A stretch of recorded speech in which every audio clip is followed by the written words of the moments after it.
जी इन वक्त मां कराची के इलाके कामरान चौरंगी ते मौजूद आहियां। सिंध सरकार पारां अॼु पूरे सिंध में जेको आहे त लॉकडाउन कयो वियो आहे, सख़्तीअ सां जेको आहे त लॉकडाउन कयो वियो आहे। उनजो जेको नोटिफिकेशन आहे उहो बि जारी कयो आहे, जंहिंमें इहो लिखियो वियो आहे त 6 वॻे खां पोइ समूरो कारोबार बंदि कयो वेंदो, जंहिंमें सिर्फ़ु मेडिकल स्टोर आहिनि, खीर जा दुकान आहिनि ऐं ॿिया जेके किराने जा दुकान आहिनि उहे 10 वॻे ताईं खोलिया वेंदा। जेके एमरजेंसी वार्ड या अस्पताल जे भरिसां मेडिकल आहिनि उहे 24 कलाक ई खुलियल रहंदा। हिन वक़्तु ही कामरान चौरंगीअ जो वारो जेको इलाइक़ो आहे इहो मुकमिल तौरु बंदि आहे। जेके बि समूरा कारोबार आहिनि उहे 6 वॻे खां पोइ हितां जी पुलिस पारां बंदि कराया विया आहिनि। हिते पुलिस जी वॾी नफ़री, उन सां गॾोगॾु रेंजर्स जा एहलकार बि गश्त करे रहिया आहिनि। हिन वक़्तु हिन इलाइक़े में जेके मुख़्तलिफ़ रोड रस्ता वञनि था उन्हनि जूं जेके लाइटियूं बि बंदि कयूं वियूं आहिनि ऐं सिंध सरकार पारां इहो चयो त 8 वॻे खां पोइ बि माण्हू जेको आहे त घरनि मां ॿाहिरि न निकिरंदा ऐं जेकॾहिं को गाॾीअ में सवारु थींदो त उन सां गॾु हिकु ड्राइवर ऐं हिकु माण्हू हूंदो।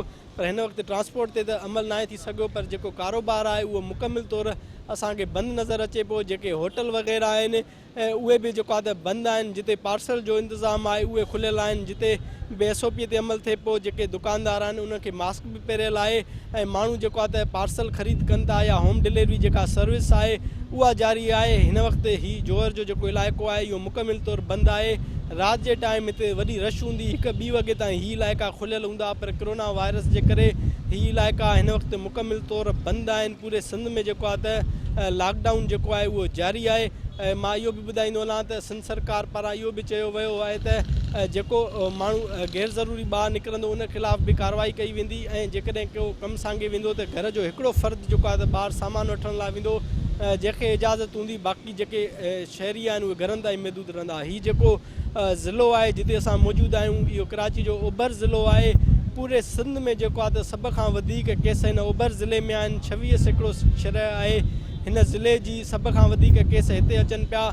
ऐं मां इहो बि ॿुधाईंदो वञा त सिंध सरकार पारां इहो बि चयो वियो आहे त जेके हितां जूं इस्पतालूं आहिनि उहे बि भरिजी चुकियूं आहिनि। डाउ इस्पताल जो जेको कोरोना वार्ड लाइ जेको हिकु इस्पताल ठाही वई नीपा ते, उहा बि हिन वक़्तु मुकमिल तौरु जेको आहे त भरिजी वई आहे। उन सां गॾोगॾु इंडस इस्पताल, आगा खान इस्पताल, लियाकत नेशनल इस्पतालूं उहे बि भरिजी वियूं आहिनि, छाकाणि त पूरे मुल्क में अॻ में ई वेंटिलेटरनि जी सख़्तु खोट आहे।